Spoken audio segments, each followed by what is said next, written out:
क्या आप सोचते हैं कि जो भी आपके साथ हो रहा है वो केवल आपकी मेहनत या नसीब का खेल है? तो एक बार रुकिए और ध्यान से सुनिए। वेदों में कहा गया है, कर्मणा जायते जंतु, अर्थात हर जीव अपने कर्मों के अनुसार जन्म लेता है। और यही बात विदुर नीति में और भी स्पष्टता से कही गई। पुरुषस्य कर्म फलम सप्तमे जन्मनि दृश्यते, अर्थात किसी पुरुष के कर्मों का फल उसकी 7 पीढ़ियों तक अनुभव किया जाता है।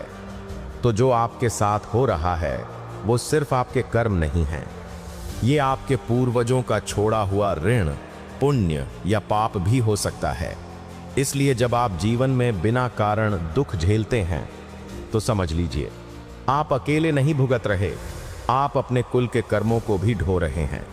और यही सनातन का अद्भुत विज्ञान है, जहां हर कर्म एक ऊर्जा है जो केवल व्यक्ति को नहीं, वंश को प्रभावित करती है।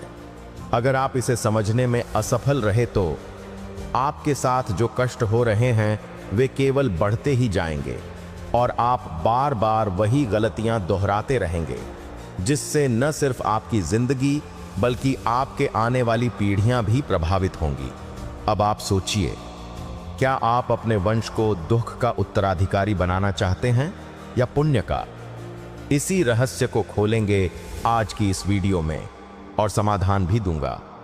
पर उससे पहले, अगर आप भी मानते हैं कि सनातन धर्म में ही वो गूढ़ ज्ञान है जो पूरी मानवता को दिशा दिखा सकता है, तो इस वीडियो को लाइक कीजिए, कमेंट में लिखिए जय सनातन धर्म, और ऐसे ही गूढ़ सनातनी ज्ञान के लिए चैनल मिस्टर शैडो को सब्सक्राइब कीजिए। अब चलिए समझते हैं कि कैसे कर्म, कुल और पूर्वज आज आपके वर्तमान को चला रहे हैं और आप अनजाने ही उसे झेल रहे हैं। कर्म और कुल का गूढ़ रहस्य। कर्म वह बीज है और जीवन उसका फल। ये फल कभी तुरंत नहीं आता, कभी देर से, कभी अगली पीढ़ी में। संस्कृत में कहा गया है, यथा बीजम तथा फलम, अर्थात जैसे बीज बोया जाता है वैसे ही फल प्राप्त होता है।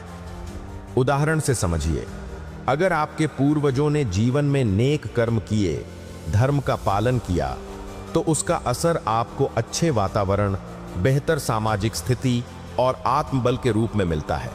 लेकिन यदि किसी पीढ़ी ने अधर्म किया, छल किया, अन्याय किया, तो उसका प्रभाव पीढ़ियों तक झेलना पड़ता है। जैसे एक पेड़ अगर जड़ों से कमजोर होगा तो शाखाएं भी कमजोर होंगी। विदुर जी ने अपने उपदेशों में कहा है, सप्तांशोयम कर्मसु वंशेपि अनुवर्तते, 7 पीढ़ियों तक कर्मों का प्रभाव चलता रहता है। यहां वंश का मतलब है कुल, परिवार और पीढ़ियों की श्रृंखला। जब आप अपने कर्म सुधारते हैं तो आप सिर्फ खुद को नहीं बल्कि अपने वंश को भी पुण्य की ओर ले जाते हैं। और अगर आपने अनजाने में भी गलत राह पकड़ी तो वह आपके आने वाले बच्चों, पौत्रों और उनके आगे भी जारी रहती है। कभी सोचा है, जब किसी परिवार में बार बार कष्ट आते हैं, गरीबी, रोग, रिश्तों में टूट, तो यह केवल भाग्य नहीं होता, यह उस वंश के बीते कर्मों का परिणाम भी हो सकता है जिसे वह सदियों से झेल रहा है। एक कहावत याद आई, सुनिए, बहुत काम की है। जैसे पेड़ को झुकाना हो, उसकी जड़ें पहले ढीली करो। यानी असली समस्या की जड़ें पिछले कर्मों में होती हैं, न कि सिर्फ वर्तमान परिस्थितियों में। अगर इसे समझा नहीं तो क्या होगा? समझिए, जब तक हम अपने कर्मों के इस सापेक्ष और वंश की जिम्मेदारी को नहीं समझेंगे, हम बार बार वही गलतियां दोहराएंगे। परिवार और समाज में कष्ट आते रहेंगे और आने वाली पीढ़ियां भी संघर्ष की राह पर चलेंगी। यह वही चक्र है जिसे वेद संसार चक्र कहते हैं। अब समझिए कि कैसे इससे बाहर निकलें।